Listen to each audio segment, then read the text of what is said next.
You scroll past another Warren Buffett headline. He's worth 100 billion. You make a fraction of that in a year. People keep telling you to invest like him. The strategy you picture isn't the one he actually recommends. So what does he tell you to do, and why don't most people listen? Here's what most people think the Buffett strategy means. Read the 10K, find the great business, buy when the market panics, hold forever. It sounds clean.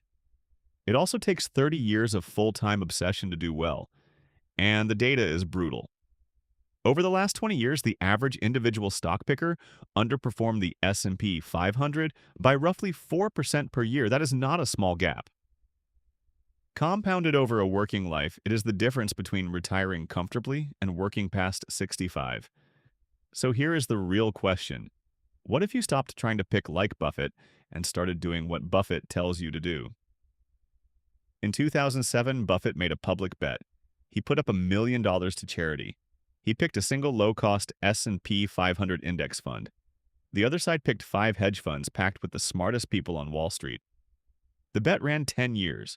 Buffett's index fund returned 7.1% per year.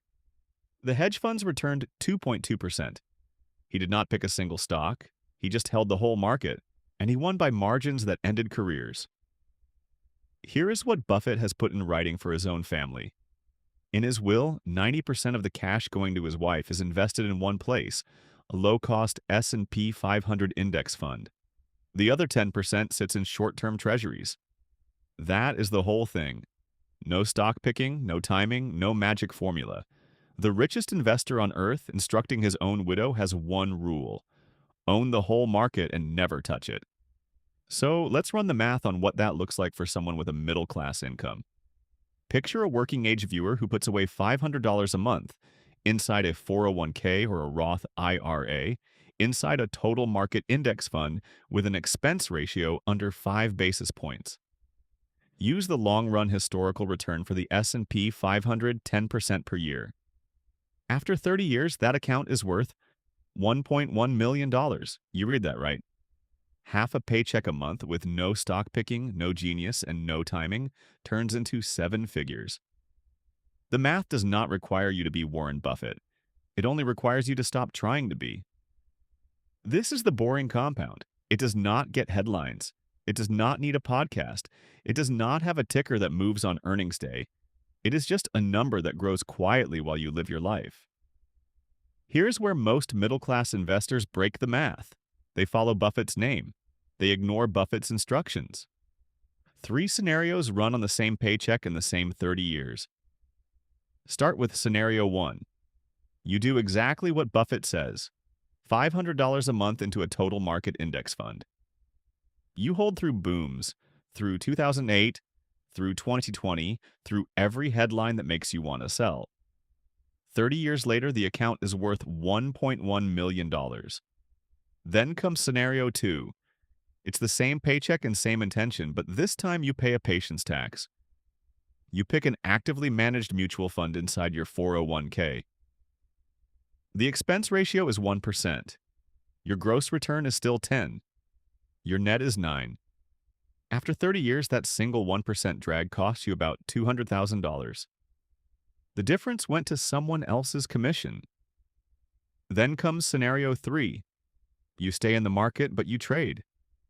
You hear about a hot stock and shift money. You pull out when the market drops 20% because this time it feels different. You buy back in when the headlines turn positive. The independent research on this is consistent. The average investor underperforms the index by about 3 to 4% per year, almost entirely because of behavior. Same $500 in same 30 years, but at a 6% return instead of 10, the account is worth around $500,000. You did more work and ended with less than half the money. So the 3 scenarios give you 3 numbers: 1.1 million, then 900,000, then 500,000. Same income, same starting point, same market.